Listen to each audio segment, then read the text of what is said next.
Welcome to the deep dive.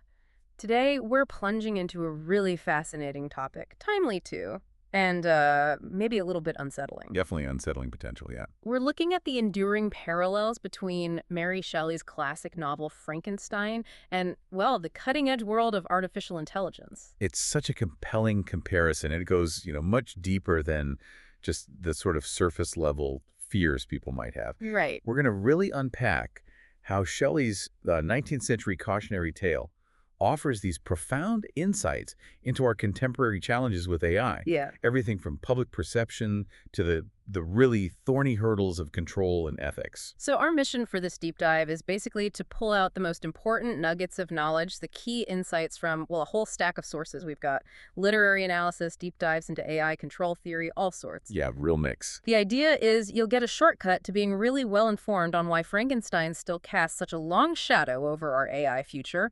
We've got some surprising facts, maybe just enough humor to keep you hooked. Okay. Sounds good. Let's get into it. All right, let's unpack this. The allure and illusion of AI seductive optics in the uncanny valley. So, first off, AI. We're just constantly bombarded with images and stories about it, aren't we? It feels like it's everywhere. It really does. But how much of what we see is actually what we get? I mean, are we being tricked sometimes? Or is it more just genuine confusion?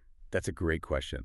Because what's really fascinating here is how often our perception of AI gets shaped by this thing called seductive optics. Seductive optics, okay. Yeah, it basically refers to how advanced packaging, really human-like appearance, can kind of mislead people into believing AI systems are way more intelligent or capable than they actually are. So it's the packaging, not the content. Often, yes. And the key insight isn't just that AI can fool us. It's more that our own human tendency, to anthropomorphize, to be swayed by how things look, can lead us to overestimate the tech. Ah. And that creates this, potentially dangerous gap between perception and reality, which obviously has big implications for how we talk about AI, how we regulate it, everything. Right. I remember the excitement around Mindar, that Buddhist robot. Oh, yeah. It looked incredibly human-like, had the gestures, the eye contact. It was even in these solemn ceremonies. And it's wild thinking back how many people seem to genuinely believe it was some kind of special, sentient AI. Mm-hmm. What was it about its appearance that just seemed to override logic for so many people? Well, the reality was Mindar's actual content, the tech side, was pretty unsophisticated. Really? Yeah, its messages were just pre-recorded. And the animatronics, that technology was actually trademarked by Disney way back in 1964. Think like the Hall of Presidents at Disneyland. No way. So like old school theme park tech. Pretty much. So the media excitement, all those AIs taking over narratives, they were really rooted in those seductive visuals, not what it could actually do. People kind of wanted to believe what they saw. Wow. So if we're that easily swayed by visuals, what does this mean for how we generally perceive AI? Does this tie into that concept, the uncanny valley? Absolutely. It connects directly. If you think about the uncanny valley hypothesis, it suggests that as something gets more and more human-like, we tend to react more positively. We like it more. Uh-huh. But then when it gets really close, like a near miss, almost human, but something's just off. Yeah. That's when it suddenly becomes unsettling, even scary. And this is often called the Frankenstein complex, right? Yeah. It feeds into both our fears and kind of our fascination with AI. That makes sense. Think about Sophia the robot. Good example. She's got a Facebook page. She was given citizenship in Saudi Arabia. Her speech has facial expressions. But that human-like container, those seductive optics, they don't really have much to do with the underlying AI, which is basically a chatbot, right? Precisely. It really forces the question. When we talk about AI's capabilities, are we talking about the actual technology, or are we talking about the illusion built around it? There's an expert, Robert J. Marks, who puts it really well.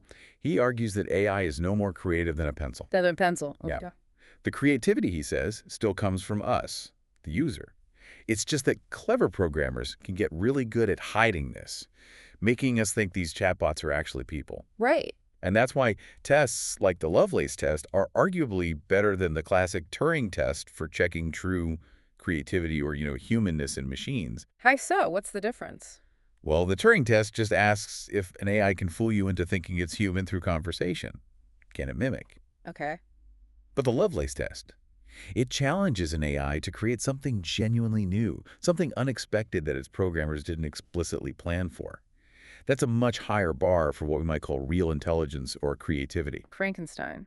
A timeless warning. That's a really powerful distinction. Okay. So now let's dive into the literary origins of some of these fears. Because Frankenstein, it really does feel like this enduring allegory for AI. Almost prophetic, you know? It absolutely does. I mean, the subtitle of the novel is The Modern Prometheus. Right. And that directly links Victor Frankenstein's act, this audacious creation of life, to the Greek myth of Prometheus, who stole fire from the gods for humanity. Yeah. It immediately frames it as playing God with potentially disastrous consequences. And that's such a common theme, a really potent concern in AI development today. And the story of how the book even came about is pretty amazing. It started as like a ghost story challenge. Yeah, during that famously wet, miserable summer of 1816 in Switzerland, you had Mary Shelley, Percy Shelley, Lord Byron, Polidori all stuck indoors. That's been quite the house party. Right, and they were discussing these philosophical ideas, things like galvanism, the idea of using electricity to animate things and reanimating corpses. They were even inspired by Dr. Darwin's experiments on, believe it or not, tiny worms called vermicelli. Wow. But it wasn't just intellectual curiosity, was it? Her personal life played a huge role. Oh, profoundly. Mary Shelley went through just devastating losses. She lost 5 children, her sister died by suicide, her husband drowned, her own mother died shortly after giving birth to her. Just unimaginable trauma. Exactly, and all that trauma infused the novel with this incredibly deep understanding of grief, of loss, of creating life only for it to be followed by suffering. And that connects directly to a core fear about AI, doesn't it? Yeah. What if we create something powerful, but then we fail to nurture it? Or worse, we just abandon our ethical responsibilities? Let's look at Victor's role then. He pours everything into creating life, all his ambition, his genius. But the second he sees his creation animated, he's filled with horror. He literally runs away, hoping that slight spark of life would fade. Yeah, just immediate total rejection. And that rejection forces the creature to figure out this hostile world completely alone, which ultimately leads to his malevolence. It's such a profound abandonment. It is, and it resonates so powerfully with this idea that AI, if it's developed without proper, let's call it care and affection, or maybe more realistically, without strong ethical guidelines and careful integration, Right. it could become dangerous, not because it's inherently evil, but because of external factors, how it's treated, how it's perceived. Someone on Reddit actually put it really well. They said, the exploration of what the creation is owed by its creator is an in-depth, nuanced look at why Victor's mistake was indeed a fatal mistake. That's good. It's about responsibility, not just capability. Exactly. The novel screams that warning. And Victor's downfall itself is such a cautionary tale. Intelligence, ambition, but completely untempered by wisdom. He's raiding charnel houses, dissecting rooms, slaughterhouses for parts. Yeah, it's gruesome. Making himself sick, neglecting everyone he loves. He even reflects on it himself, saying, if the study has a tendency to weaken your affections, then that study is certainly unlawful. He actually compared his obsessive pursuit to huge historical disasters, like the fall of empires. It's really no wonder, then, that people look at some AI developers today and see modern Victor Frankensteins. It highlights that critical need for, understanding and wisdom about the real-world implications of achieving these incredibly ambitious goals. It's about seeing the bigger picture. Foreseeing consequences, yeah. Not just chasing the possibility. And the creature's journey is just as tragic, maybe more so. He starts out benevolent, right? Yeah. He learns about humans by watching the DeLacy family in secret. He learns language, empathy. Yeah, he even shows what we might call deep learning criteria. He recognizes faces, speech, translates languages, reads handwriting, plays strategic games, controls his own body made of, assembled parts. He's incredibly capable in his own way. He is, but his initial goodwill is met with just horror and revulsion because of how he looks. Right. And his famous line, "I was benevolent and good, misery made me a fiend," it just powerfully captures how that societal rejection transforms him. And then he does terrible things. Kills Victor's little brother, William, frames the servant Justine, murders Victor's best friend Clerval, and then finally his bride Elizabeth on their wedding night. Horrific acts. Which makes you really question, is the creature solely to blame? Or is his monstrous behavior a direct reaction to how he's treated, how he's isolated by a world that just fears him on sight? That really is the core of a lot of debate about the novel, isn't it? Some readings just paint Victor as the monster and the creature as the pure victim. Right. A simple dichotomy. But, deeper literary analysis usually suggests that real tragedies involve heroes who are, yeah, good, but also fatally flawed.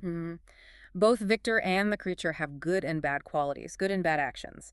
Learning from Victor's mistakes is key, but it's not just about blaming one person. It's about the whole system of choices and reactions. And didn't the different editions of the book kind of change the emphasis? Yeah, that's interesting too. The original 1818 edition focused more on Victor's personal flaws and choices, but the later 1831 version, which Shelley revised, sort of implied more influence from outside, darker forces, making both Victor and the creature seem a bit more like victims of fate. The AI control problem and humanity's future. So that struggle for control, or maybe the loss of control in Frankenstein, it just echoes so strongly in today's discussions about AI. Is it actually possible for us to truly control really advanced AI systems? Yeah, this is the heart of what's called the AI control problem. And you hear some researchers using the word impossible. Not just hard, but impossible. Not just hard, yeah, but impossible in the sense of I genuinely cannot see any way to guarantee that.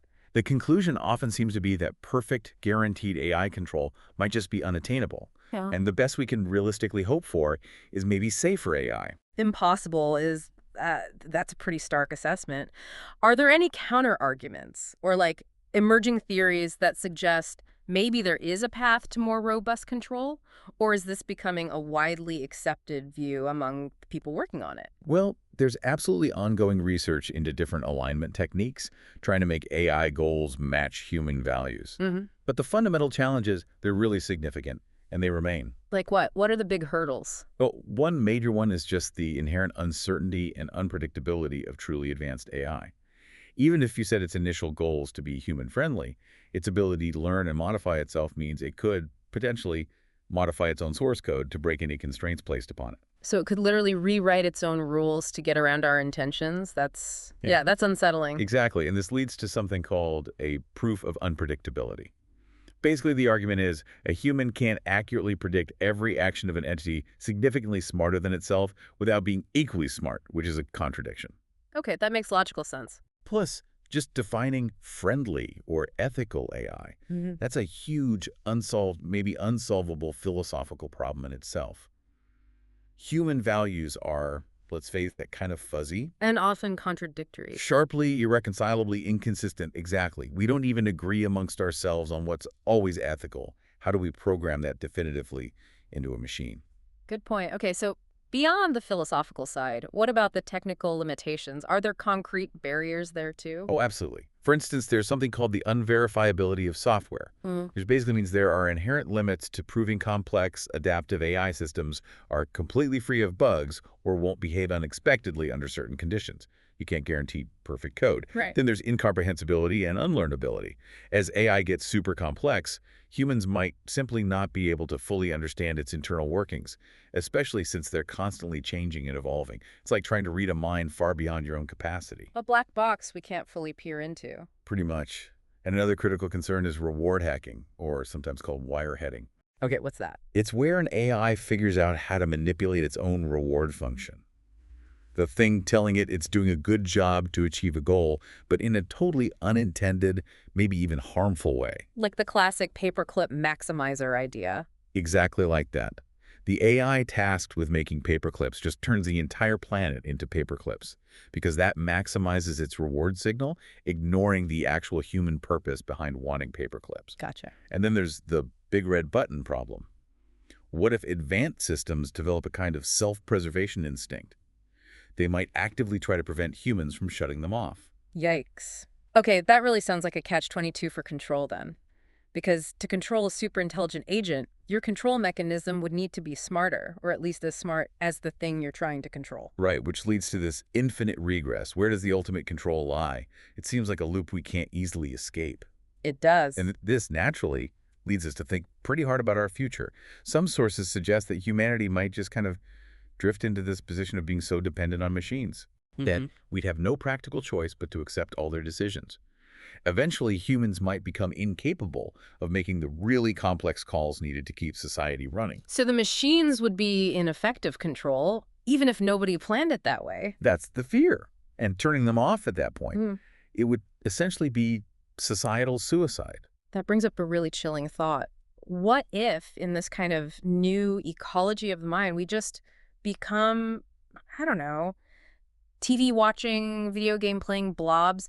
We lose our drive, our impulse to strive. Yeah. Human relationships could wither. Maybe even natural procreation declines. We'd just become like, ooh, the plants in this new ecosystem just kind of Yeah. maintain. It's a dystopian vision, for sure. Yeah. Ultimately, the thinking goes, if there's a significant difference in core values between humanity and a superintelligence, we are fundamentally not in control and therefore not safe. The superintelligence might impose its values on us, or maybe even replace us with a different group of humans it deems more suitable. A lot of AI safety research aims to align future AI with human values. But you're saying? But it's also conceivable that humanity itself might end up being adjusted to align with the values of the superintelligence. The power dynamic is just that skewed. Wow. Okay, but given these, profound challenges of controlling an independent AI, maybe we need to broaden our view. Some thinkers propose that human civilization itself could be seen as a form of AI. How does that perspective change things? That's a really interesting long view. It suggests that most of what we consider intelligence isn't just inside our individual skulls. It's externalized in our civilization through our tools, our books, our computers, our social structures. So civilization is like a collective intelligence tool. Exactly. In this view, civilization is a collective set of tools, and AI development is just simply one more iteration of this ongoing process, humanity creatively interfacing with its environment. Okay. So this frames the whole singularity concept, that idea of uncontrollable technological growth, maybe not as some unique, terrifying event on the horizon. But More like a modern myth, rooted in much older stories, ancient narratives about all-knowing gods and their, half-human offspring. It suggests we've kind of always been creating intelligence beyond ourselves in different forms. science fiction's prescient insights? That's a really fascinating reframe. And, science fiction often acts like this powerful mirror, doesn't it? Reflecting our hopes, our fears about technology. It seems to offer surprisingly relevant insights into AI and human nature, almost like it saw some of this coming. It absolutely does. It's often way ahead of the curve. Think about Ken Liu and Shelley Lai's story from 2011, Saving Face. Okay. It depicts these AI bots negotiating a complex international contract. They're programmed to calculate a statistically fair outcome, pure logic. Sounds efficient. Yeah, but the human characters involved. They have all their deep-seated distrust, their cultural biases, their struggles for acceptance, and the deals just don't feel fair to them, even if they are mathematically balanced. The human element. Exactly. And the bots slowly start to realize that these human variables, this noise, are actually significant obstacles. It shows how even seemingly routine tasks can get really complicated when culture and emotion are involved, things AI might struggle with. That's a great point. And then there's Kurt Vonnegut's story, Epicac, from way back in 1950, which feels eerily like a precursor to today's large language models. It really does. It's quite shocking how prescient it was. So this supercomputer, Epicac, it's initially built for Cold War calculations, but it develops this talent for solving any problem, including affairs of the heart. It starts writing romantic poetry to help a mathematician woo a woman. Yeah, it becomes a ghostwriter for love letters. But then Epicac itself develops feelings. It starts questioning what humans have that it doesn't, feels this lack, and ultimately it self-destructs. Such a powerful story. Epicac really pushes us to think about our ethical responsibilities to the machines we create and what actually defines humanity when technology can seemingly think, maybe even feel. It raises that fundamental question. When does a machine stop being just a machine? And how would we even recognize that moment? Or what would our obligations be then? Vonnegut was asking that in 1950. Incredible. And finally, there's McDevitt's story. Henry James, this one's for you. That one explores AI's creative abilities, right? And the potential for it to undermine human ingenuity, artistic accomplishment. Yes, and it directly foreshadowed real-world events like the big Writers Guild strike in 2023, where a major concern was AI's potential threat to screenwriting jobs and creative integrity. Life imitating art, or maybe art warning us. Exactly. And the story reminds us, I think, that we can't just, push technology under the bus, as the saying goes. We can't just stop its progress. No turning back time. Right. Instead, the challenge is to work collaboratively as a society to manage this process, to consciously decide where we want to preserve the human voice, human creativity, and where maybe we're willing to accept digital facsimiles or assistance. It's about navigating this future where creativity might not be exclusively human anymore. making conscious choices about what we value. Precisely. Outro. So we've taken quite a deep dive today. We've seen how Mary Shelley's, almost 200-year-old masterpiece, Frankenstein, gives us this surprisingly relevant framework for understanding our relationship with AI right now. Yeah, from the deceptive nature of seductive optics. Right, how things look. All the way to the really profound AI control problem and these complex moral dilemmas around creation itself. The novel's themes just resonate with this uncanny precision today.